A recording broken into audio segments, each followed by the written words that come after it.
What's up YouTube, Jeff back again from DopeTechDaily.com. Today I'm bringing you guys my official unboxing of the Google Pixel 2 and Pixel XL. So we're going to go ahead and take a look. I did my first video yesterday on the Pixel 2 XL about the display before the unboxing, mainly because I wanted to get to that. So many people are asking about it. Today my smaller Pixel came in, so I want to do a quick comparison, show you guys what's in the box. It's the same in both boxes. I ordered from Verizon, by the way, because the Kinda Blue was hard to get from the Google store. And then I want to look at the display on the Pixel 2 and see if it has any issues, just see if it looks better. I have a feeling it's going to, because it's a Samsung display. So obviously here's the Pixel 2 XL, which I showed you guys yesterday in the display video. I'll give you guys some impressions in another video on this, but overall I love the phone, aside from those little issues with the display. Definitely not a deal breaker for me. A lot of people asked about that. Let's get what's into the box out of here. So I already sort of unboxed what's in there, and the box has the same contents, so let's go ahead and take out the Kinda Blue Pixel. I'm really excited about this particular color. So take the plastic off here, and we can get a quick look at this nice looking color. So you can see right there, it's definitely, I don't know, not as flashy as last year's really blue Pixel. Maybe that was the idea. It's Kinda Blue. You can see you've got a turquoise power button, which is really cool. I like the unique feature there. You got the volume rocker. Your SIM tray is over here. Very nice phone, feels very good. USB Type-C port on the bottom, no headphone jack, obviously. On the back, it looks very, very much like the Pixel 2 XL. Google really tried to streamline this. You've got the fingerprint sensor, the Google logo there. You've got your camera modules, which look essentially the same, except you can see that the actual sensor and the flash are sort of reversed, but otherwise they look pretty much the same. The average consumer is going to know that these are part of the same exact product line. You can certainly see that they're definitely going to know they're part of the same product line, which is nice. I definitely like the Kinda Blue color. I didn't know if I would. Now obviously on the front you've got bigger bezels. You've got 16:9 aspect ratio on this much smaller 5-inch phone over here versus the 18:9 aspect ratio. Obviously the Pixel 2 XL much taller. This phone does feel much easier to use in hand. Build quality feels similar, but on the black one, there's kind of more of a matte feel. I don't know how I can exactly describe it. The smaller Pixel, the paint doesn't feel as premium. I don't know what the word to describe it is, but I'll think more about it. It feels cheaper on the smaller Pixel at first glance. Maybe that's just the color. I have a smaller Pixel 2 in black coming, so we'll see how that looks. But I definitely like the design. Let's see what's in the box. I don't think there's any huge surprises inside the box. You've got some documentation from Google. Yay, welcome to Team Pixel. So you open this up, get some information on a SIM tool, which I have so many of at this point. You've got your USB A to C connector in case you need to do some transferring. That's a nice touch. You've got inside here, obviously, your USB-C to USB-C charging cable, which is nice. And this very expensive, originally to replace, USB-C to 3.5mm headphone adapter. They were going to charge $20 for an extra replacement. They dropped the price to $9, which I really appreciate because I want a spare. And then, of course, you've got your Google USB-C power brick for fast charge via USB Quick Charge 3.0. So quite a few little adapters and dongles as phones start moving away from the headphone jack and everything. We're going to keep seeing more and more of that, so I guess we just have to live with it. I don't know if I'm really the biggest fan of having all these adapters and dongles, but that's going to continue to happen. So I'm going to go ahead and boot up the Pixel 2, the smaller one, and I want to look at the display versus the Pixel 2 XL.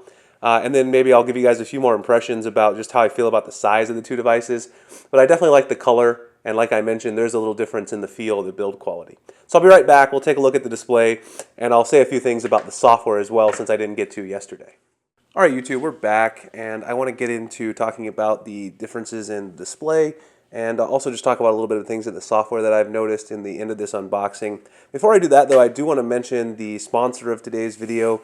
They've sponsored a bunch of my flagship unboxings this season, and it's really impossible for me to do all these videos, to buy all these phones without sponsors like Tech21.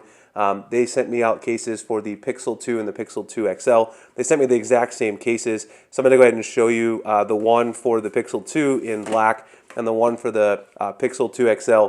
So you've got one that's clear, one that's sort of got this ash color on the back. You still see through with the black bumper. This is the Evo Check. This guy is rated for 3 meters, 10-foot drop protection. Protects drop after drop. They test this in their labs multiple times so that if you drop your phone a lot, if you're super clumsy, you're not going to have to worry about it at all. It's been tested, very good cases. I've been using them, like I said, on pretty much every one of the flagships I unboxed, the Note 8, the iPhone 8 Plus, etc. So I highly recommend their cases. I'm going to drop the links below. Let me go ahead and show you guys what it looks like on the Pixel 2 XL in the black color. So very easy to pop the case on and off. This is exactly what it's going to look like on your phone. Gives you still a very slim profile, but that great impact absorbing protection. Tech 21 branding, you can still see the Google logo. All the cutouts are on point for the USB-C port. You know, everything that you're going to need to use the phone. You've got very nice responsive buttons on the side. This is the clear one, so let me go show you what the clear one's going to look like. I think this is going to look really nice on the Kinda Blue Pixel, so I'm going to be rocking this on the smaller one. So this is what it looks like. You'll be able to see that green button still a little bit through there. You can see the turquoise button, and you can see that Kinda Blue looks really nice through the back. So the black one, definitely a nice match for the black phone, and this clear one, a nice match for the Kinda Blue. I do have the Panda version of the Pixel 2 XL coming, so I'll definitely be using the clear and white version on that too, and I'll give you guys a look when it comes in. So I really appreciate if you guys check these guys out. I'll drop the links below if you're interested in picking up one of their cases for your new Pixel or any of your other devices that you may have grabbed this phone season. All right, so I do want to mention a few things here. I've noticed when I took the Kinda Blue Pixel, set it up, put my SIM card in there. Obviously, fingerprint sensor is super fast.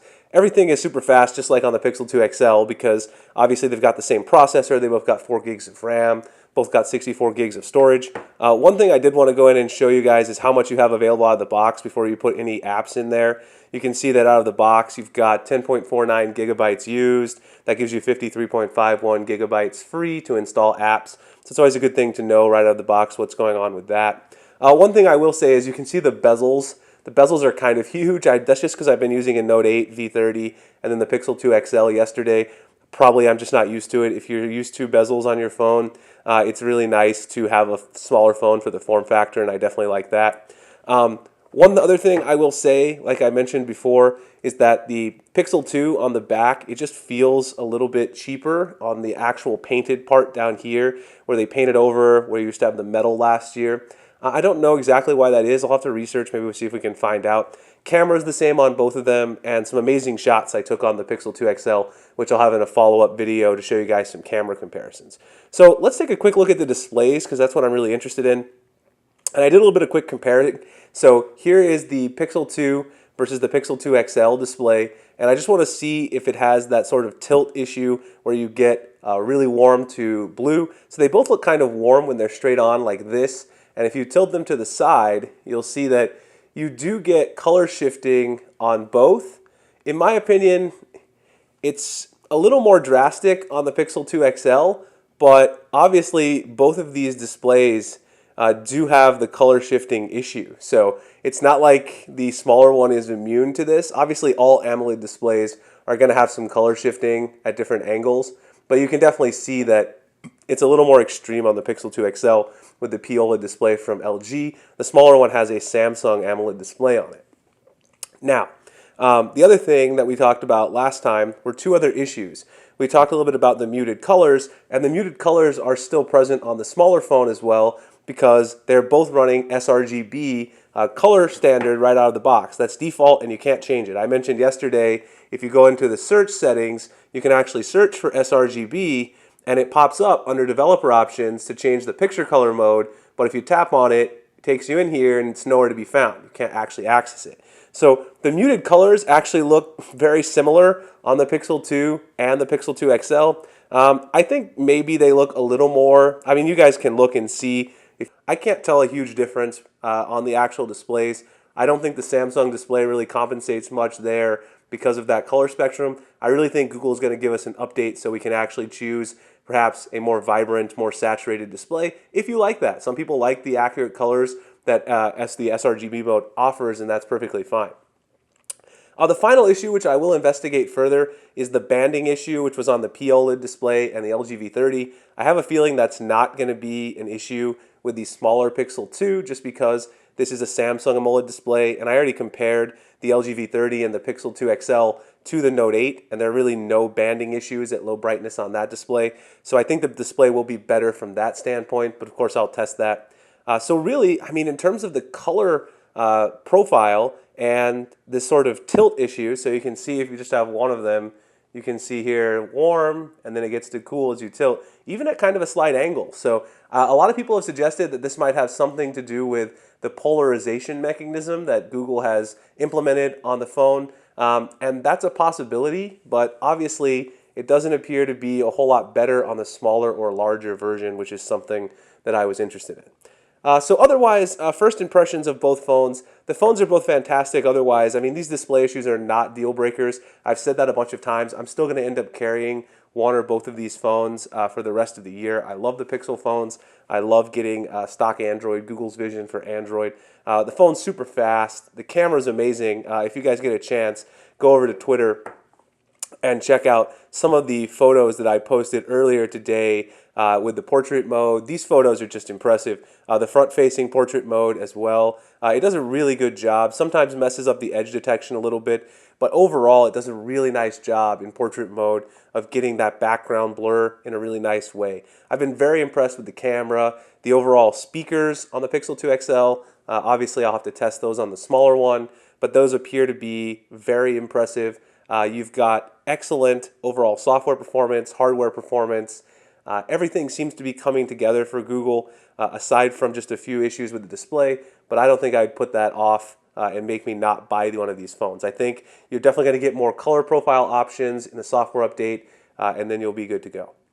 All right, guys, so that is a quick look at the Kinda Blue Pixel 2 and also a quick comparison to the Pixel 2 XL display, just so you guys can see what's going on, if there's any differences. Hope you guys enjoyed. If you did, please like and subscribe. Hit that notification icon so I can make future videos like this. Support Tech21 if you want to check out some of their cases. Find me at dopetechdaily.com.